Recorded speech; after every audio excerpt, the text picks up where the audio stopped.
Perkenalkan, nama saya Yusuf Abdul Jalil, nomor induk mahasiswa 250193005, mahasiswa program studi manajemen rekayasa konstruksi. Topik yang kita bahas pada penelitian ini adalah analisis produktivitas pekerjaan pada kondisi sebelum dan puncak COVID-19 pada pekerjaan PIR proyek kereta cepat Jakarta-Bandung seksi 3 terhadap penambahan jam kerja. Oke, pertama-tama saya akan menjelaskan mengapa kita mengambil topik tersebut pada tugas besar kali ini. Maraknya wabah COVID-19 menyebabkan perekonomian Indonesia menurun, khususnya pada bidang konstruksi. Berbagai macam tantangan bisnis konstruksi yang dihadapi akibat COVID-19 pada sektor konstruksi tidak terkecuali dampaknya terhadap produktivitas, sehingga dibutuhkan implementasi manajemen keselamatan konstruksi dalam pandemi COVID-19. Mesti dilakukan dan dilaksanakan untuk menghindari dan mencegah para pekerja konstruksi dari dampak yang mungkin timbul dari virus corona ini.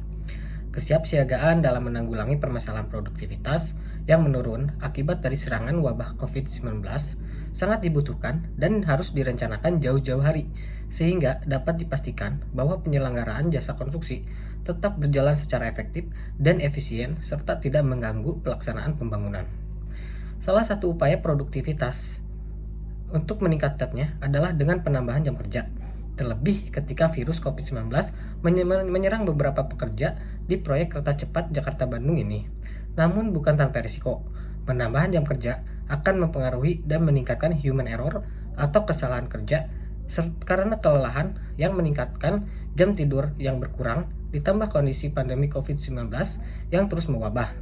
Maka dari itu, memilih topik ini sebagai bentuk mencari solusi untuk mengatasi dan meningkatkan masalah produktivitas pada proyek kereta cepat Jakarta-Bandung pada masa pandemi dengan menambahkan jam kerja tanpa menimbulkan masalah-masalah lain yang akan mempengaruhi kepada fatigue para pekerja konstruksi.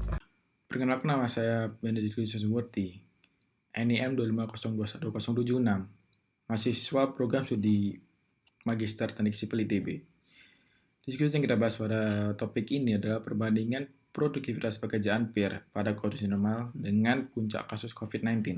Jenis PIR yang kita tinjau adalah bridge nomor 2 dengan tipe DK97 dengan jumlah 5 PIR yang setiap PIR-nya memiliki tinggi 31 meter yang berada pada seksi 3 proyek kereta cepat Jakarta-Bandung. Puncak kasus COVID-19 pada seksi 3 terjadi pada bulan Juli dengan jumlah pekerja yang terpapar berkisar 60 orang dari 395 orang, yang dimana persentase pekerja yang terpapar COVID-19 yaitu sebesar 15,19%. Berdasarkan hasil wawancara, jumlah pekerja pada pekerjaan PIR sebanyak 12 orang per timnya. Untuk pekerjaan PIR pada kondisi normal, berdasarkan hasil wawancara, untuk setiap 5 PIR membutuhkan 2 tim pekerja yang pekerjaan PIR-nya dimulai pada tanggal 11 Juni 2021 dan selesai pada tanggal 7 November 2021. Dan untuk pekerjaan PIR pada puncak kasus COVID-19, yang dimana terdapat 15,19% pekerja yang terpapar COVID-19 yang berakibat pada pengurangan jumlah pekerja dan juga penambahan durasi setiap item pekerjaan yang berpengaruh pada selesainya pekerjaan PIR menjadi tanggal 27 November 2021 dengan selisih 20 hari dari kondisi normal. Solusi agar tidak terjadinya kerambatan dalam pekerjaan PIR yaitu dengan penambahan jam kerja, yang dimana penambahan jam kerja sebesar 15,19% dari jam kerja normal yaitu 15 jam menjadi sebesar 2,28 penambahan jam kerja per harinya. Perkenalkan, nama saya Fikri Nurhuda, NIM 150181149, mahasiswa program Magister Teknik Sipil ITB. Berdasarkan pembahasan sebelumnya, apabila dibandingkan antara kondisi sebelum pandemi dan puncak COVID-19 pada seksi 3 di bulan Juli 2021, terdapat penambahan durasi kerja sebesar 20 hari kerja untuk setiap pekerjaan 5 buah PIR, dengan asumsi jam kerja yang diterapkan secara normal yaitu 15 jam per hari.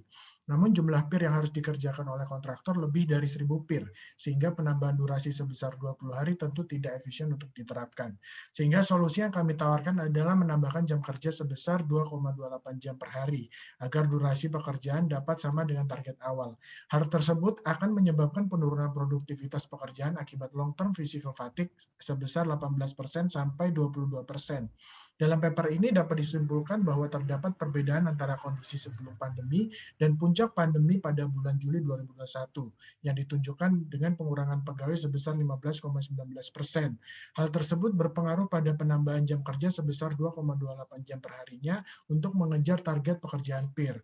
Namun perusahaan harus memperhatikan bahwa penambahan pekerjaan tersebut akan menurunkan produktivitas pekerja sebesar 18% sampai 22% akibat long-term physical fatigue.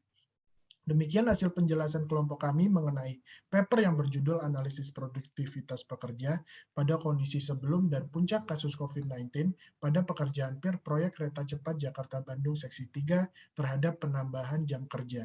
Terima kasih.